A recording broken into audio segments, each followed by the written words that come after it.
I've decided that in order to sell more merch, I should do a face reveal wearing some of it. So are you ready? Here we go. Boom. New Minimalist and Cold War merch available now, and get the new limited edition Churchill character pin before it sells out, with more characters coming in the future. Link in the description down below. The year is 1917. Fighting rages on the Eastern Front of the First World War. Both Germany and Russia are on the brink of collapse. Soldier, I need you to bring me this man. Got it. Found him, sir. What? No, not Lenin. Lenin, the Russian communist. What? Why would I need a beetle? Lenin, the Russian communist. He was exiled to Switzerland. You know what? I'll do it myself.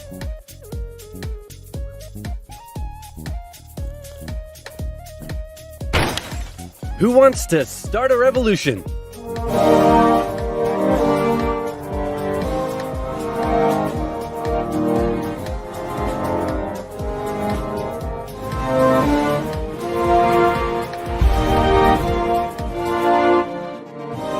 The Germans put Lenin on a train and sent him all the way back to Russia, hoping he and his mates would create an internal crisis. And create an internal crisis they did.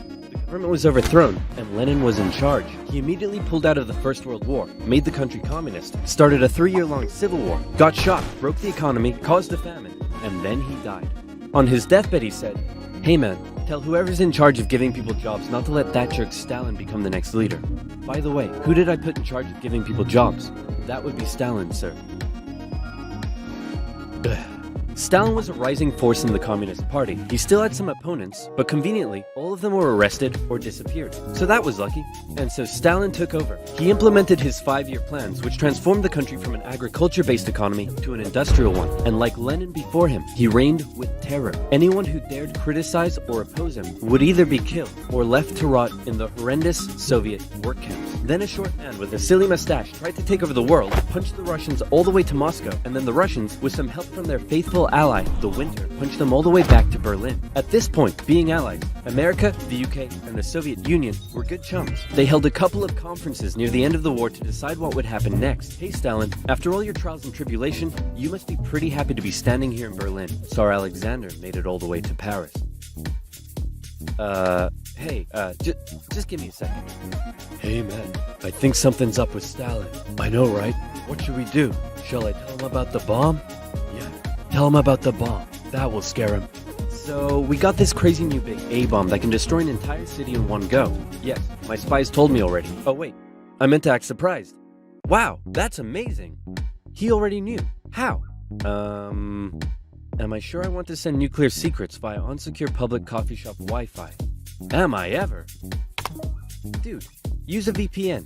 And speaking of VPNs, if, like me, you take internet safety seriously, then you need NordVPN. NordVPN hides your online activities from outside intruders, preventing anyone from stealing your personal data and stopping your service providers selling your data to advertisers. With over 5,000 servers in 62 countries, it allows you to surf the net anonymously and securely. And it's simple to use. With just a click of a button, you can connect to a server halfway across the world, even allowing you to access streaming services from that specific. Does the A stand for atomic or ass? Then America dropped their big A-bomb on Japan, and World War II officially came to an end. Hooray! We won! Okay, so now it's time to establish the New World Order. Stalin, you're in charge of Eastern Europe. Now, we want you to let them all hold elections. Oh yes, of course. Elections. And these elections will be free and fair, right? Oh yes, certainly. Free and fair. Definitely free and fair. Communist, communist, communist, communist, communist, communist. If that's not free and fair, I don't know what is. Throughout Eastern Europe, Soviet puppet governments were established as a buffer zone between the USSR and the West, with Churchill proclaiming an Iron Curtain had descended across the continent. The relationship between the old allies was deteriorating fast. Over the next few years, the British intervened in the Greek Civil War to prevent a communist takeover. In Turkey, the Russians began demanding more control of Turkey's sea access routes, which prompted the US to send their largest battleship to Turkey for a friendly visit. After World War II, Iran was now occupied by both the Soviets and the British, with an agreement to both pull out once the war was over. The British pulled out. Stalin was like, you know what? I think I might stick around. All in favor of kicking Russia out of Iran? You want to know something? you guys suck. Pressure from the UN forced the Soviets to leave, and with the establishment of NATO, the Soviets had no doubt that the West was out to encircle and destroy them. And America announced the Truman Doctrine, in which they basically said, those guys are not cool, cannot be trusted, and we will do everything we can to prevent the spread of communism around the world. Many viewed this moment as the official declaration of the Cold War. Back in Europe, everyone was living in a post-apocalyptic void brought on by the Second World War. Cities reduced to rubble, not enough food. It was terrible. This is great. The more they suffered, the more likely it is they'll turn to communism. Dude, you're really messed up. What's wrong with you? My father used to punish me severely. America realized what was going on and quickly made a move. Under the Marshall Plan, they sent $12 billion to Western Europe for its economic recovery. The countries of Stalin's Eastern Bloc looked on with envy. Hey, Czechoslovakia, you want to come get some economic aid? Yeah, but I have to check with my mom first. Sorry, America. I can't come. This was a full-on economic battle raging between capitalism and communism in Europe. If the Western nations developed faster and better than the East, that would be a defeat for Stalin. So he set up his own rival economic recovery plan, which he called Comecon, and he also set up Common Form, which gave him more political control over the Eastern Bloc. But nowhere did this economic battle rage harder than in the city of Berlin. Caught over 100 miles behind Soviet lines, the city had been divided up between the Allies, and the Western segments were still under Western control. East Berliners could travel freely to West Berlin, see the economic prosperity and think, maybe this communism thing ain't so great after all. I'm gonna have fun tonight. You're home late. Oh, Stalin. I was just out with my friends. Friends? You stink of capitalism! You're out engaging in imperialist debauchery again! I swear, Ivan, I can't keep doing this. Stalin wanted the West out, so he said, hey, guess what? I'm blockading all of your supply routes to West Berlin. What are you gonna do about it? I suppose we'll just fly the supplies in.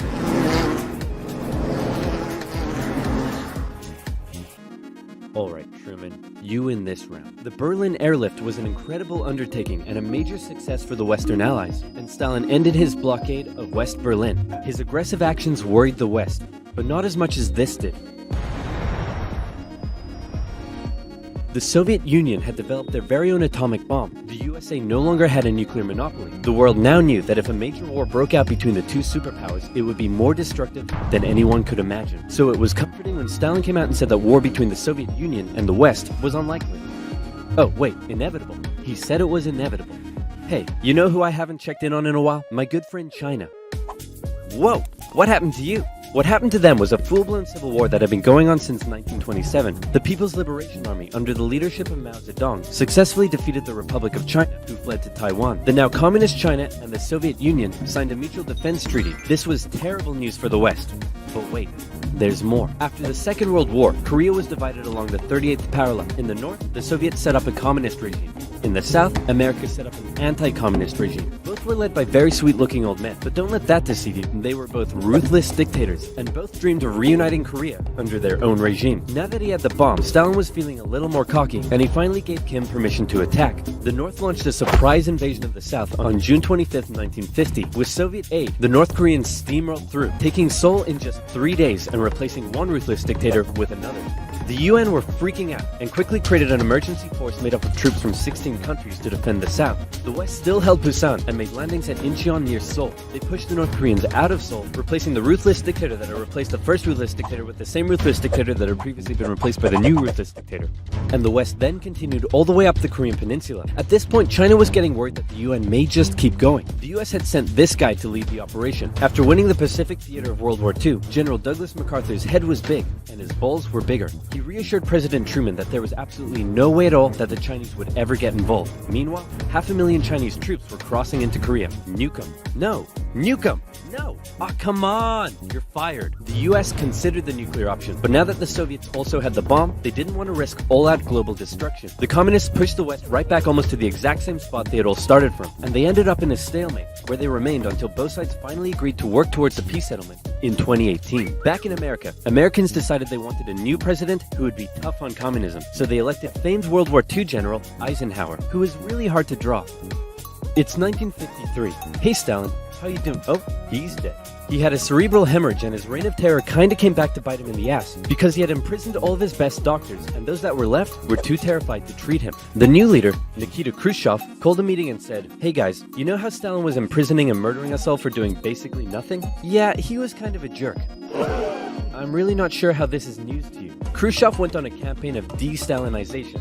Statues of Stalin were taken down, Stalingrad was renamed, and Khrushchev announced that he wanted the Soviet people to be happy and would allow greater freedom in the Soviet Union. So how did that work out? Well, an uprising in East Germany was brutally suppressed, a revolution in Hungary was brutally suppressed, and demonstrations in Poland were brutally suppressed, although he did finally allow some mild reforms. Back in the Soviet Union, he permitted more cultural expression, but then began banning stuff based on his own personal taste. Modern art looks like a child urinated on a canvas. Banned. Jazz music sounds like the feeling of needing to fart. Banned. Your poetry is really depressing. How could anyone in the Soviet Union be depressed? You're banned. Khrushchev wanted the Soviet people to be happy, but not like that. Or that. Or that. Young people began enjoying abhorrent Western pop culture. Son, remove that disgusting imperialist apparel at once. Shut up, Dad. You can't tell me what to do. Well, would you look at that? Turns out he can tell me what to do. The West had initially liked the cut of Khrushchev's jib, but world events soon soured relations even more.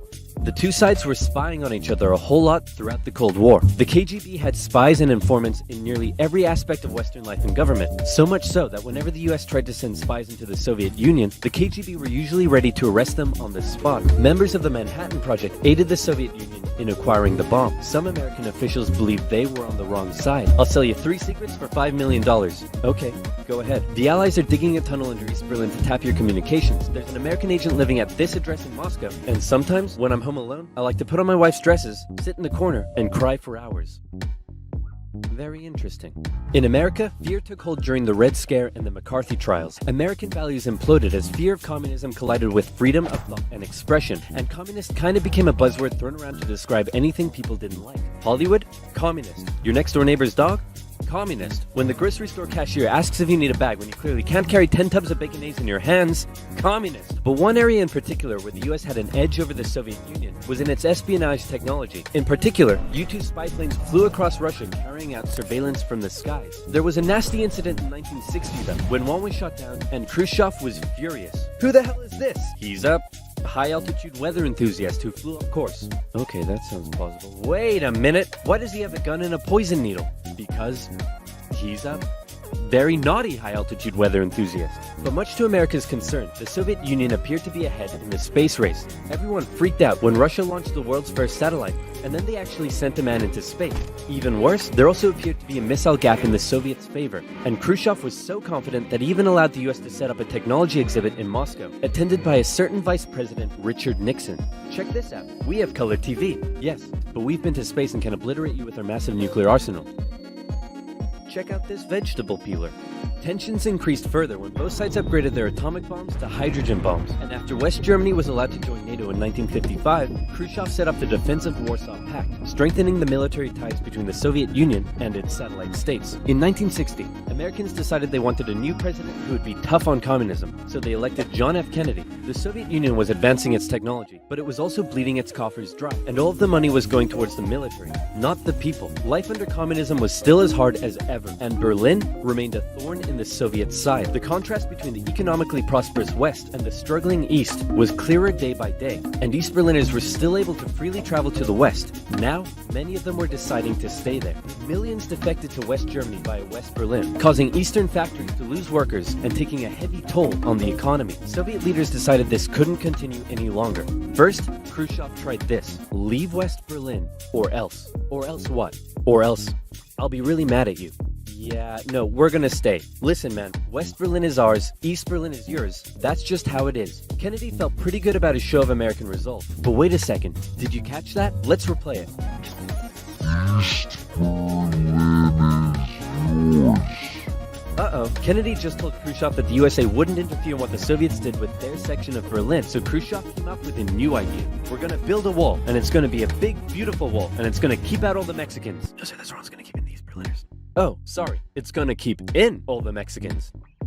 On August 13th, 1961, Berliners woke up to find their city divided into two, with barbed wire and guards blocking the border between east and west. Over time, a wall was constructed throughout the city. Families were torn apart. Thousands would risk their lives escaping over the wall, and hundreds would die trying. To the despair of Berliners, the West were unable to do anything about it, but the wall did put on full display the failure of the communist system. As Kennedy said, democracy is not perfect, but we have never had to put a wall up to keep our people in. As part of the agreement between the two sides, US diplomats were still allowed to travel to East Berlin, but suddenly, East Berlin crossing guards started giving them the business, and Kennedy was like, nah. In October, the US rolled tanks up to the crossing point at Checkpoint Charlie as a show of strength. The Soviets did the same, and the two were in a standoff. They stayed like that for 16 hours, and the world braced for nuclear Armageddon. Thankfully, though, Kennedy called Khrushchev directly and was like, hey man, this is getting way too hot. How about you back your tanks up by an inch and we'll do the same? Sounds good. Okay, how about you back your tanks up by another inch and we'll follow suit? Alright, hey, you want to do another inch? And they both very slowly inched away from the apocalypse. Phew, let's hope that's the biggest crisis of my presidency.